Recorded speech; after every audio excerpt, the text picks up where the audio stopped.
Jésus va au désert aussitôt après son baptême. Cet ordre est important à remarquer. Le baptême de Jésus, à la différence du baptême de Jean-Baptiste, est un mystère de joie pure. Le ciel s'ouvre, la voix du Père se fait entendre « Tu es mon Fils bien-aimé, en qui j'ai mis toute ma joie ». Le baptême de Jésus, c'est la joie de Dieu qui descend. Et puis après seulement, Jésus va au désert, et ça c'est la pénitence, c'est rencontrer le mal, c'est rencontrer la tentation. Cet ordre est important à relever, d'abord la joie pure, et ensuite affronter le mal. Les pères de l'Église, saint Ambroise par exemple, ont souligné qu'il y avait quelque chose de semblable dans notre propre baptême. Notre baptême, c'est un mystère de pure grâce. C'est pour ça qu'il dit, il ne faut pas imposer d'œuvre de pénitence aux baptisés. Le baptême, c'est la grâce pure, c'est la joie pure. Et j'allais dire, il y a comme une épreuve. Parce que nous, on voudrait que, quand on est sauvé par pure grâce, on voudrait quand même un petit peu faire des œuvres de réparation. Non, le baptême, laisse-toi seulement revêtir de la joie de Dieu.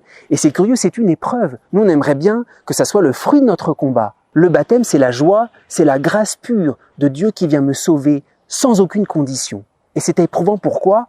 Parce que, d'une certaine manière, il faut me laisser revêtir par quelque chose de plus grand. La joie de Dieu est une épreuve, parce que c'est pas moi qui l'a fait. Et c'est important pour que Jésus aille au désert, pour que moi-même j'aille au désert à sa suite. C'est en étant revêtu de la joie de Dieu, le combat dont il s'agit. Pour le carême, pour le désert, n'est pas un combat humain. Un combat humain, on se durcit. On se dit, avec la force que je vais déployer, je vais obtenir quelque chose de Dieu. Non, c'est l'inverse. Tu es d'abord revêtu de la grâce, cette joie de Dieu. C'est pour ça que c'est l'Esprit qui pousse Jésus au désert. L'Esprit, c'est la joie de Dieu.